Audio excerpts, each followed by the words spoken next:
Non, votre mère n'est pas devenue autiste du jour au lendemain. C'est plutôt comme si elle avait eu de la vaseline dans ses lunettes tout au long de sa vie et qu'on les avait enfin nettoyées. Aujourd'hui, on va aborder le sujet du diagnostic tardif chez les mamans qui ont des enfants qui sont à l'âge adulte. Votre mère s'est sans doute sentie différente toute sa vie, mais elle n'avait pas de mots pour mettre dessus. Elle a probablement mis des efforts énormes pour essayer de cacher cette différence-là qu'elle savait avoir. Et elle a voulu vous donner un environnement le plus normal possible. Et là, pour elle, c'est tout un choc d'apprendre c'est quoi la différence qu'elle a. Elle veut pas regarder négativement toutes les années qu'elle a eues avec vous. Elle veut pas être dans les regrets, mais c'est nécessaire de revisiter ces années-là pour comprendre à côté de quoi elle est passée au niveau de son développement personnel. Et là, vous, ça vous tente pas d'apprendre que votre maman a changé, mais pourtant, elle n'a pas changé. Elle reçoit juste des réponses. Et au début, lorsqu'on reçoit un diagnostic, c'est un petit peu bizarre. Il y a beaucoup de gens qui disent que la première année, on devient plus autiste. Mais c'est pas ça.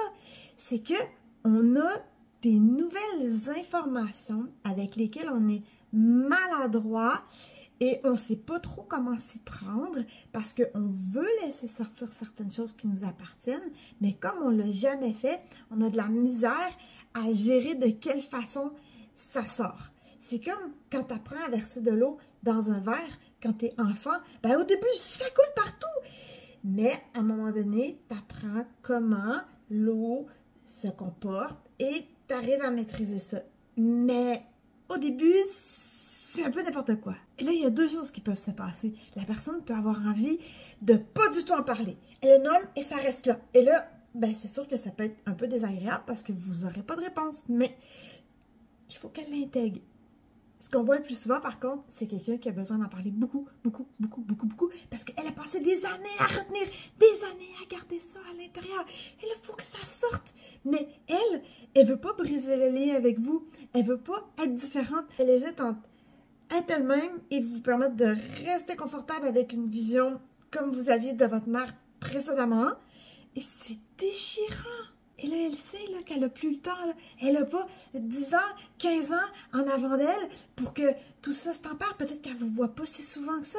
Elle veut garder le lien avec les petits-enfants. Elle ne veut pas vous inquiéter. C'est gros! Mais il y a tellement de choses positives. Peut-être qu'il y a des comportements que vous ne compreniez pas, des comportements qui vous agaçaient. Puis là, enfin, ça va s'expliquer. Et aussi, elle va trouver les mots pour le nommer. Non, elle ne devient pas du jour au lendemain intolérante au son. Elle a pris conscience que son cerveau est différent et qu'elle a le droit de nommer quel est l'agresseur au niveau sensoriel. C'est juste ça. N'importe qui peut avoir une révélation tardive sur son propre fonctionnement, puis ça peut tout changer par la suite, mais ça nous aide tellement à progresser, à prendre sur nous, c'est fascinant. Le cerveau, c'est extraordinaire. Toute notre vie, on apprend. L'humain, c'est beau. Et si vous aidez votre parent à accepter cette révélation-là qu'elle a eue, elle va pouvoir avoir plus facilement accès aux aspects agréables de l'autisme parce que oui, il y en a. Mais pour y avoir accès, ben, faut pas qu'on le déteste, cet état-là. Il faut qu'on l'embrasse, qu'on l'accepte et qu'on essaie de fonctionner en cohérence avec lui.